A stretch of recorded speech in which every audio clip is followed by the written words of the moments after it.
What's up, people? This is Nature Girl 30 here, and I'm giving you a review of last night's Muppet Halloween Raw special. What can I say?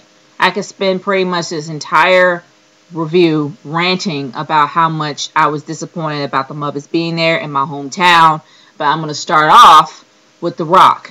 Now, since WrestleMania was at Atlanta last year, it would make sense for The Rock to be there since he was the host. But he chose to stay in LA or Miami or wherever place has palm trees and talk about how much he wasn't going to be John Cena's partner, and then he turned around saying he was going to be John Cena's partner because the people wanted it, and the fact that nobody likes him isn't our truth. We already knew that, dude. We already knew that you were going to be in a Survivor Series match with John Cena. There's really no point for you to even go into all that. So it was pointless, but powerful nonetheless. You could literally hear a pin drop throughout that entire place. Nobody opened their mouths until The Rock was done. That is how powerful of a pop culture icon that man is. So him being there would have taken all the moments away from the Muppets, and it would have made it a better show. But he chose not to show up.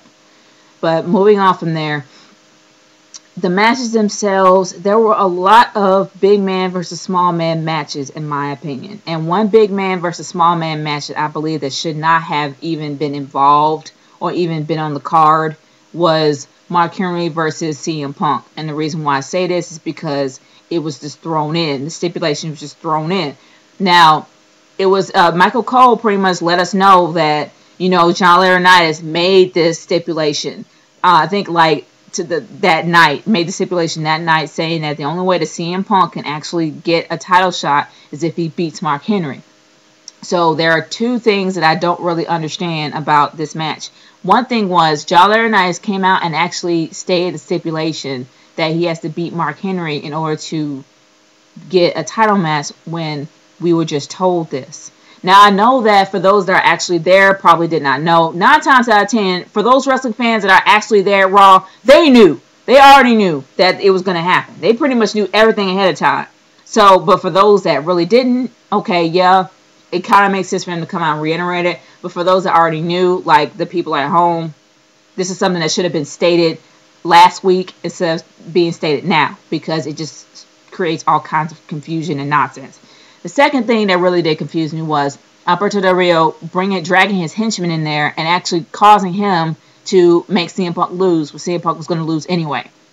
There's no way on this planet that CM Punk can actually beat Mark Henry. We knew that. Everybody knew that. There was no way that he was going to win. So having Alberto Del Rio drag Ricardo Rodriguez in there and actually have him interfere was dumb. It didn't make any sense. He was going to lose anyway.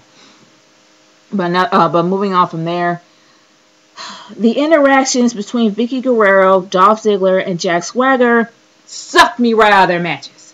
I'm sorry. The fact that they were involved at all in the interaction of the Muppets sucked me right out of their matches. I did not care because they interacted with them. The fact that Dolph Ziggler and Jack Swagger took Gonzo's arms and tied it around him, and the fact that they were even talking to Fozzie Bear, really took me out. And I'm sorry, it did.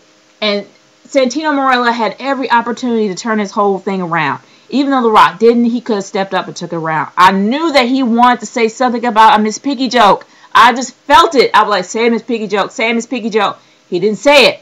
He didn't say it at all. He had the opportunity and he didn't. He was just talking about his matches and stuff. And I'm like, oh, come on, man. I mean, anything is better than seeing the Muppets. And I mean, the only moment that I could say that was funny about the Muppets was Sheamus and Beaker. That little backstage moment was funny. Especially the fact that they had the same hair. That was funny. So I'm not hating on that. I'm hating on everything else. And for the fact that those three decided to interfere and be involved in the Muppets at all really kind of took me out of the matches and not made me care about anything that happened. Didn't even care about the outcome.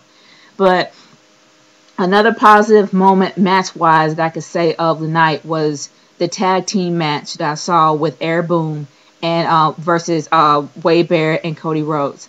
Now, from the last few SmackDowns and Raws that have been happening, Wade Barrett has definitely been pushed in the direction that he deserves to be pushed in. He deserves to be pushed, period. And the fact that he was a tag team partner with Cody Rhodes and also going against Eric Boom, the champions themselves, that is definitely a positive push. Which direction they're trying to make him go is another thing. Whether or not he's trying to go singles or whether or not he's trying to go tag team, I don't know. I don't know how that's going to happen. But it was messed up that Michael Cole did not do his challenge because I wanted this stupid thing to end.